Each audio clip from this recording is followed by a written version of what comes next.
통독 교태 레위기 13장 여호와의 절기 묵상. 엿새 동안은 일할 것이 일곱째 날은 수일 여호와의 안식이니 성회라 너희는 무슨 일이든지 하지 말라. 안식일은 하나님의 창조의사에게 기초를 두고 있으나 신약시대에 와서는 안식의 주인이 되신 예수님의 부활에 그 기초를 두고 있다. 정월 14일 저녁은 여호와의 유월절이요 이달 15일은 여호와의 무교절이니 7일 동안 너희는 무교병을 먹을 것이요 유월절은 어린 양의 피를 발라 구원에 이르게 됨을 기념하는 날이며 신약의 예수 그리스도의 십자가 희생을 예표하며 무교절은 애굽에서의 고난을 기억하며 애굽으로부터의 해방을 인도하신 하나님께 감사하며 기념하는 날이다. 너희는 내가 너희에게 저는 땅에 들어가서 너희의 공물을 거둘 때 너희의 공물의 첫 이삭 한 단을 제사장으로 가져갈 것이요 제사장은 너희를 위하여 그 단을 여호와 앞에 연납되도록 흔들되 안식일 이튿날에 흔들 것이며 너희가 그 단을 흔드는 날에 1년 되고 없는 순양을 번제로 여호와께 드리고 아울러 소제와 전제를 드리라. 초실절은 보리 추수의 첫 단을 요제로 하나님께 드리는 날인데 이는 부활의 첫 열매가 되신 예수님의 부활을 예표하고 있는 것이다. 안식일 이튿날 곧 너희가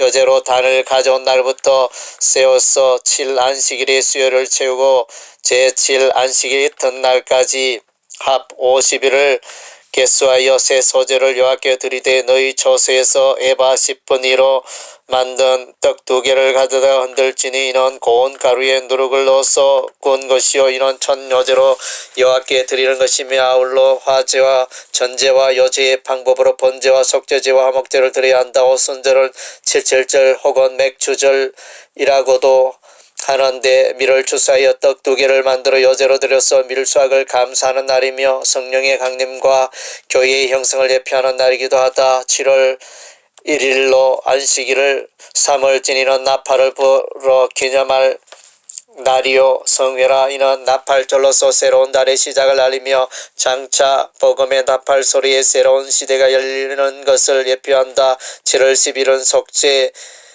일이니 너희에게 성회라. 너희는 스스로 괴롭게 하여 여호와께 화제를 드리고 이 날에는 아무 일도 하지 말 것은 너희를 위하여 너희 하나님 여호와 앞에 속죄할 속죄일이 됨이니라. 이 날에 스스로 괴롭게 하지 아니하는 자는 그 백성 중에서 끊어질 것이라. 속죄일은 1년 중 이스라엘 백성들의 모든 죄를 깨끗게 하는 날로서 장차 예수 그리스도의 완전한 구속을 예표한다. 7월 15일은 초막절이니 여호와를 위하여 7일 동안 죽일 것이라. 너희가 도지소산 거두리를 마치거든 7월 15일부터 7일 동안 여호와의 절기를 지키되 첫날에도 안식하고 제8일에도 안식할 것이요 첫날에는 너희가 아름다운 나무 실과와 정려 가지와 무성한 가지와 시내버들을 취하여 너희 하나님 여호와 앞에서 7일 동안 즐거워할 것이라. 너희는 7일 동안 초막에 가되 이스라엘에서 난 자는 다 초막에 거할지니 이는 내가 이스라엘 자손을 애굽 땅에서 인도하여 내던 때에 초막에 거하게 한 줄을 너희 대대로 알게 함이니라. 초막절은 장막절 혹은 수장절이라고도 하는데 출애굽 후 이스라엘 백성의 광야에서의 장막 생활을 기념하는 날이며 그리스도의 재림으로 이루어질 평화와 풍성을 예표한다. 안식일, 유월절과 무교절, 초실절, 오순절, 나팔절, 속죄일, 초막절은 여호와의 절기로서 여호와 하나님께서 이스라엘 백성을 만나주시는 약속의 날인 것이다. 신약시대에 와서는 임마누엘 하나님이 성육신하여 하나님의 아들로 오셨으며 또한 오순절에 보혜사 성령을 오셔서 신자의 마음속에 내주하시고 기도할 때마다 응답 주시고 우리를 영원토록 인도하시며 보호하시며 만나주고 계시는 것이다. 이것들은 여호와의 절기라. 너희는 공포하여 성회를 열고 여호와께 화제를 드릴지니 번제와 소제와 희생제물과 전제를 각각 그날에 드릴지니. 통독 큐티 레위기 24장 25장 성소 규례와 희년 묵상. 아론은 해마간 정거기 장 밖에서 저녁부터 아침까지 여호와 앞에 항상 등잔불을 정리할지니 너희 대대로 지킬 영원한 규례라. 여호와 앞 순결한 상 위에 2줄로 한 줄에 6씩 진설하고 항상 매 안식일에 이 떡을 여호와 앞에 진설할지니 이는 이스라엘 자손을 위한 것이요 영원한 언약이니라. 누구든지 자기 하나님을 저주하면 죄를 당할 것이요 여호와의 이름을 회방하면 그를 반드시 죽일지니 온 회중이 돌로 그를 칠 것이라. 사람을 쳐 죽인 자는 반드시 죽일 것이요 짐승을 쳐 죽인 자는 짐승으로 짐승을 갚을 것이며 사람이 만일 그 이웃을 상하였으면 그 행한 대로 그에게 행할 것이니 파상은 파상으로 눈은 눈으로 이는 이로 갚을지라. 너는 6년 동안 그 밭에 파종하며 그 포도원을 다스려 그 열매를 거둘 것이나 제7년에는 땅으로 씌워 안식하게 할지니 여호와께 대한 안식이라. 너는 그 밭에 파종하거든 포도원을 다스리지 말며 곡물이나 포도원의 열매를 거두지 말라. 이는 땅의 안식년임이니라. 안식년의 소출은 너와 내 남정과 내 여정과 내 풍군과 너와 함께 거하는 객과 내 육축과 내 땅에 있는 들짐승들이 다 그 소산으로 식물을 삼을지니라. 너는 7 안식년을 계수할지니 는 7년이 7번인즉 안식년 7번 동안 곧 49년이라. 7월 11일 속죄일이니 너는 나팔 소리를 내되 전국에서 나팔을 크게 불지며 제50년을 거룩하게 하여 전국 거민에게 자유를 공포하라.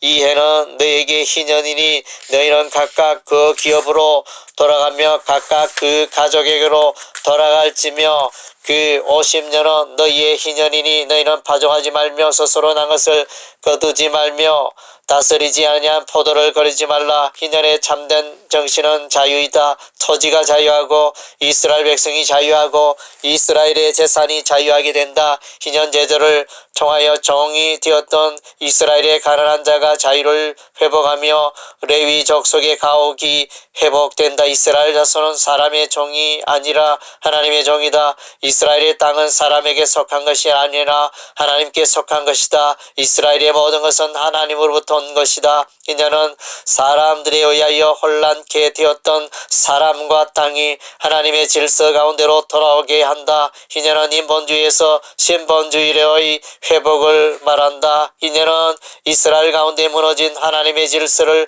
회복하는 것이다. 이제는 가난한 자와 약한 자를 배려하시는 하나님의 사랑을 말하고 있다. 그리고 레위 족속의 재산을 보존하여 레위인들이 하나님을 섬기는 일이 집중할 수 있도록 하시는 하나님의 마음을 발견할 수 있다. 이제는 하나님의 근본에서 멀어진 것들을 회복하여 하나님의 근본으로 돌아가는 운동이다. 이제는 모든 사람들이 하나님의 다스리심을 기뻐하는 자유안식과 회복의 날인 것이다. 이제는 그리스도께서 오심으로 이루어질 하나님의 나라를 예표하고 있다. 주의 성령이 내게 임하셔서 이는 가난한 자에게 복음을 전하게 하시려고 내게 기름을 부으시고 나를 보내사 포로된 자에게 자유를 넘은 자에게 다시 보게 함을 전파하며 눌린 자를 자유하게 하고 주의 은혜의 해를 전파하게 하려 하심이라 하였더라. 동독 교태 레위기 26장 27장 순종과 불순종. 묵상. 너희는 자기를 위하여 우상을 만들지 말며 안식일을 지키며 성수를 경외하라. 너희가 내 규례와 계명을 준행하며 땅의 곡식과 과일이 풍성하며 그 땅에 평화가 임하며 대적을 몰아내며 이기며 번성하며 창대하게 되리라. 그러나 너희가 내게 청정하지 아니하며 규례와 법도와 계명과 언약을 준행하지 아니하면 폐병과 열병으로 눈이 어둡고 생명이 쇠약하게 될 것이며 파종이 헛되며 땅이 산물을 내지 아니하고 양식이 끊기며 대적에게 패하며 들짐승의 예를 당하며 연병이 찾아오며 아들과 딸의 살을 먹을 것이며 성읍이 황무하고 여러 민족 중에 흩어지리라. 어떤 사람은 서원하는 예물로 사람이나 가축이나 집이나 밭이나 여호와께로 드리기로 하였으면 제사장은 그 값을 정할 것이요 오직 가축 중에 처음 난 것은 여호와께 드릴 첫 것이라. 오직 여호와께 아주 드린 그 물건은 사람이든지 생축이든지 기업에 바치든지 팔지도 못하고 속하지도 못하나니 바친 것은 다 여호와께 지극히 거룩하니라. 땅의 10분 1 곧 땅의 곡식이나 나무의 과실이나 그 10분 1은 여호와의 것이니 여호와께 성물이라.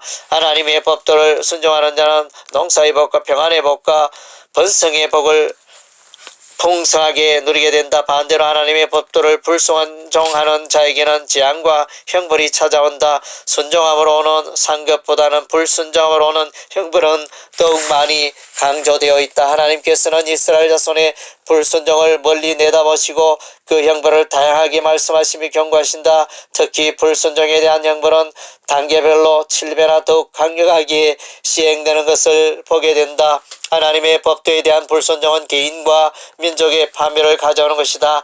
그러나 할례받지 못한 마음이 낮아지고 죄악을 깨닫고 자복하고 돌아오면 하나님께서 야곱과 맺은 언약과 이삭과 맺은 언약을 생각하며 아브라함과 맺은 언약을 생각하고 그 땅을 권고하신다.